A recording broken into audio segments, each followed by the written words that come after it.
Fala, torcida vascaína, você está no canal Os Vascaínos e eu, o seu amigo do Canelas, vou te levar para pertinho das notícias do meu, do seu e do nosso gigantesco da colina. Mas antes, eu vou te pedir aquela força. Senta o dedo no like aqui embaixo, deixa o seu comentário, discorde ou concorde comigo, não tem nenhum problema. E vamos falar de Vasco da Gama juntos. Além de você se inscrever no canal também, você pode ser membro. Sendo membro, você concorre àquela camisa do Roberto Dinamite. Vai ser o sorteio no dia 15 de fevereiro, sorteio para membros do canal Os Vascaínos. Então você tá mais do que convidado para concorrer a essa camisa e entrar no nosso grupo de WhatsApp, participar das lives conosco, trocar muita ideia com a gente sobre o nosso amor maior, que é o Gigante da Colina. Tranquilo? Esse vídeo aqui tem algumas informações. 2 novos nomes, o Vasco busca um volante e um meio-campo. Nomes que ainda estão sendo discutidos, o Vasco já fez algumas sondagens, já fez algumas negociações e a gente vai falar, eu vou inclusive fazer uma recapitulagem, como dizem no interior. Vou trazer esses nomes para você, vascaíno, para a gente debater aqui. Tranquilo? Show de bola? Então tá beleza. Já sabe, vai dar aquele like, não deixa de dar o like não. Então vamos lá. Ó, o Vasco joga contra o Nova Iguaçu na terça-feira, lá em Brasília. Alô Brasília, mais 10 mil ingressos disponíveis para venda. Então você, torcedor vascaíno de BSB, bora comprar, bora lotar o Mané Garrincha às 9h10 para assistir o Gigante da Colina contra o Nova Iguaçu. O Vasco precisa vencer para colar no bloco de cima. Eu acho que é muito importante que o Vasco se classifique para a próxima fase do Campeonato Carioca. Mas, Edu, não valorizo o Carioca. Valorizo sim. Valorizo pelo seguinte: é uma chance de jogar 2 partidas contra times fortes, contra um Fluminense, contra o Urubu ou contra o Botafogo. É uma chance de o Vasco encarar um time forte. É um teste para o Campeonato Brasileiro. E o Vasco não tem que desperdiçar isso. Então, você, meu amigo vascaíno, estaremos torcendo demais. E aí, a novidade: você vai entrar na plataforma da Dali e vai assistir esse jogo comigo, com o Mário, com o Deco da Colina, com o Júlio Almeida na narração. E ainda não confirmado, mas acredito que Sorato também estará conosco fazendo os comentários dessa partida. Tranquilo? Então, beleza. Outra situação importante: o Vasco segue atrás de nomes, jogadores. Edu, o Vasco está atrás de volante. Tá. Um deles é o Gabriel Neves, do São Paulo. Mas aí eu faço a pergunta: será que é tão necessário assim trazer um volante agora? Investir um dinheiro num volante? Por exemplo, o Gabriel Neves é um jogador que vale cerca de 8 milhões de reais. Para 777, isso é um dinheiro até baixo. Mas no São Paulo o cara não jogou absolutamente nada. Hoje ele não faz nem parte dos planos do treinador de São Paulo, que é o nosso querido Rogério Ceni.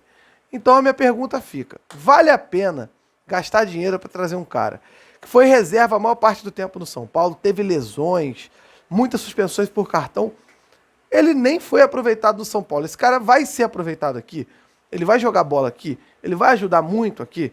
Será que vale a pena gastar um dinheiro que poderia ser empregado lá no nosso meia, que é o ponto principal, é a nossa prioridade 1 agora? Será que valeria a pena? Eu acho que não. Alguns números: o Gabriel Neves jogou pelo São Paulo em 2022, foram 10 jogos na Série A, 9 na Sul-Americana, 5 no Paulistão e 4 na Copa do Brasil. Foram 28 jogos, 9 cartões amarelos e nenhuma assistência e também nenhum gol com a camisa do Tricolor Paulista. E aí fica a minha pergunta: vale a pena? Você acha que essa é uma contratação? Essa é uma aposta.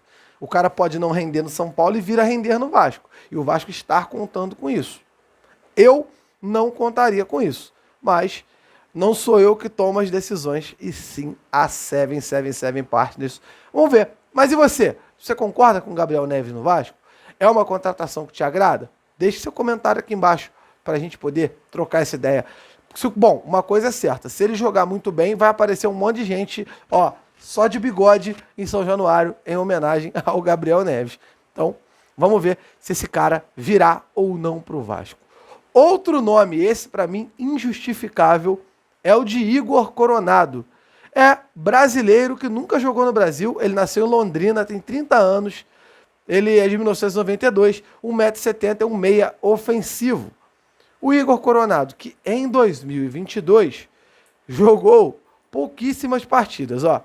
O desempenho dele foi o seguinte, foram 12 jogos até agora, né, na temporada 22-23, 12 jogos, 2 gols na Superliga lá, 2 jogos pela Supercopa da Arábia e a Kings Cup, né, que é a Copa do Rei lá, foi um jogo, então totalizou 15 jogos, 2 gols, 6 assistências.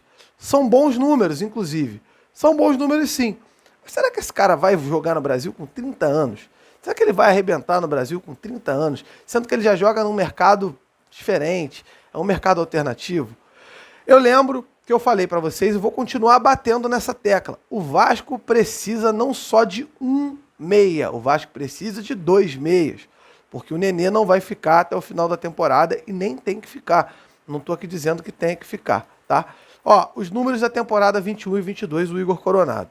20 jogos, 5 gols e 10 assistências. São bons números também. Mas é aquilo. Será que esses números irão se repetir numa liga mais forte como a Liga Brasileira? Eu acho bem interessante a gente pensar e a gente organizar a ideia. Para quem está me perguntando do Marlon Gomes, o nosso Marlon Gomes está no Sul-Americano de Clubes, de seleções, né? Com a nossa seleção brasileira, tá jogando muito, inclusive o Andrei Santos está comendo a bola, tem 5 gols em 5 jogos. Que saudade do Andrei Santos, meu Deus do céu. Mas temos que pensar que o parceiro dele é um craque de bola também, e realmente é muito bom. E é um ativo nosso, é jogador do Vasco. Então, para você que está me perguntando, Edu, o Marlon Gomes volta quando? Quando vem o Marlon Gomes? O Marlon Gomes volta a partir do meio de fevereiro, quando acaba lá o Sul-Americano. E aí vai formar aquela dupla de volante ao lado do Jair que eu falei para vocês. Eu acho que o Marlon Gomes tem tudo para ser esse volante. É uma formação que vai permitir que em vários momentos o Marlon Gomes saia mais e o Jair fique na contenção. Depois o Jair saia mais e o Marlon Gomes fique na contenção. Vai ser um meio de campo bem leve, porque o Marlon Gomes é um jogador esguio, é um jogador veloz. Eu acho que um meio de campo ali formado por Marlon Gomes, o nosso querido Jair. No gol, Ivan. Na zaga, Léo e Capasso, que chega no começo da semana no Rio de Janeiro. Nas laterais, Puma, Lucas Piton. A gente vai tendo um esboço do meio para trás de um ótimo time, de um time de nível de Série A de Campeonato Brasileiro. E aí na frente, no meio para frente, a gente vai ver o que o Vasco vai trazer. Eu acho que ali, com a 10, é uma contratação. Acho que o Alex Teixeira é um baita de um jogador. Eu gosto muito do Alex Teixeira, inclusive essa camisa aqui, preta, tem o nome do Alex Teixeira atrás, é um jogador que eu tenho muito carinho, mas eu acho que está sem espaço dentro do time titular por enquanto, para que ele jogue. Claro, jogou muito bem no segundo tempo da partida contra o Resende, mas ainda está em fase de adaptação ao meio. Então, na minha opinião, seria uma contratação ali. Na ponta direita, o Luca Orediano. Na ponta esquerda, ao que parece, Figueiredo e Peck vão brigar pela vaga, porque o Vasco não trouxe o Diego Valoiês e não está negociando com nenhum ponta nesse momento, tá? É informação. E no ataque, o Pedro Raul. Então a gente já vê que o Vasco tem uma espinha dorsal toda montada e com a volta do Marlon Gomes, parece que essa espinha se fecha. Mas e as contratações, Edu? Souza, Aranguiz, agora o Gabriel Neves e por aí vai.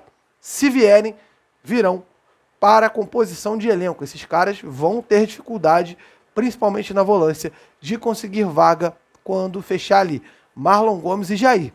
Depois vocês voltem aqui para me contar se eu tô certo ou tô errado, como diria o senhorzinho Malta. Beleza, galera? Grande abraço para vocês. Agora eu vou partir para a conservatória para beber uma cervejinha artesanal e comemorar o aniversário de namoro com Renatinha, que amanhã estamos fazendo 2 anos. Então a ela, um beijo, meu amor. Eu te amo muito e você sabe disso. E agora, vamos comemorar. Valeu, galera. Um abraço. Tamo junto.